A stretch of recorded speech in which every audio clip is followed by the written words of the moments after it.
အားလုံးပဲမင်္ဂလာပါခင်ဗျာတူဒီကိုထက် channel ကနေကြိုဆိုလိုက်ပါတယ်ခင်ဗျာမျိုးတို့မနက်အပူစောင်းနှက်ခတ်93အားဖြစ်စင်ပေါ့နော်14နှစ်စာပြတ်ပင်မရှိဖြစ်ခဲ့တဲ့မူလေးတစ်ခုနဲ့မိတ်ဆက်ပေးခြင်းပါတယ်ဒီမူလေးမှာဆိုရင်20ရက်2လ2012မှာတစ်ချိန်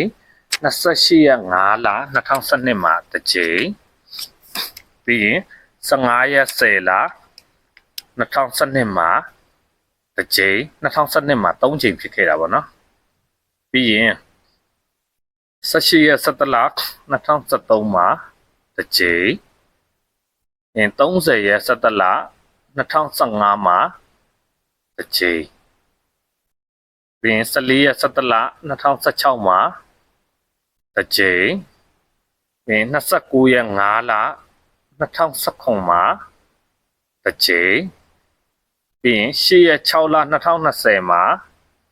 တစ်ကြိမ်ဖြစ်ခဲ့တယ်ပြီးရင်2ရက်8လ2021မှာတစ်ကြိမ်ပြီးရင်17ရက်4လ2022မှာတစ်ကြိမ်ပြီးရင်10ရက်3လ2025မှာတစ်ကြိမ်နဲ့အခုနောက်ဆုံးဖြစ်ခဲ့တဲ့2253ဆိုတဲ့အပင်လေးပေါ့နော်စုစုပေါင်း12ကြိမ်ဖြစ်ခဲ့တာပေါ့အဲ့ဒီမှာကျွန်တော်ဒါအကုန်လုံးစီပေးထားတာပေါ့နော်စီပေးထားတာအဲ့ဒီမှာအနီနဲ့ပြထားတာဒီဒါဖြစ်စဉ်နေပေါ့အောက်ကအပြာရောင်နဲ့ပြထားတာဒီဒါဂါမကျော်အချိန်ပေါ့ဒီဖြစ်စဉ်ဖြစ်ပြီးသွားရင်2ရက်အတွင်းဆင်းပေးရမယ်အချိန်16ချိန်ပြီး3ရက်အတွင်းဆင်းပေးရမယ်အခွေပေါ့နော်3ရက်အတွင်းဆင်းပေးရမယ်အခွေအားကြတော့1236ခွေပူးလုံးဝပြတ်ပင်မရှိဘူးเนาะမကြည့်ကြည့်အကုန်လုံးဒီစုစုပေါင်း12ပင်ပေါ့တော့ဒီဖြစ်စဉ်နဲ့ဆို12ပင်အရင်ဖြစ်စဉ်17ပင်လုံးမှာလုံးဝပြတ်ပင်မရှိဘူးเนาะဒါ1236ခွေပူးเนาะဟာချက်ချင်းအောင်3ရက်ပေါ့16ချင်းကတော့ချက်ချင်းအောင်2ရက်ဂါမကျော်ပေါ့1236ခွေပူးကတော့ဥမကျော်ချင်းအောင်3ရက်เนาะ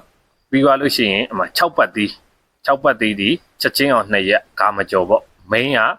6နှစ်68 63เนาะအဲ့လားလေးကိုဖတ်မိတာပါလုံးဝ14နှစ်စာပြတ်ပင်မရှိပေါ့နော်မိတ်ဆွေလို့လည်းအကြိုက်တူတယ်ဆိုလို့ရှိရင်လိုက်ပြီးတော့ကစားလို့ရပါတယ်ခင်ဗျဒီဟာလေးက14နှစ်စာပြတ်ပင်မရှိဘူးပေါ့နော်မရှိဘူးကြိုက်နှစ်တတ်တယ်ဆိုရင်ဒီဗီဒီယိုလေးကိုဆုံးထိကြည့်ရှုပေးရတဲ့လဲကျေးဇူးတင်ပါတယ်ခင်ဗျ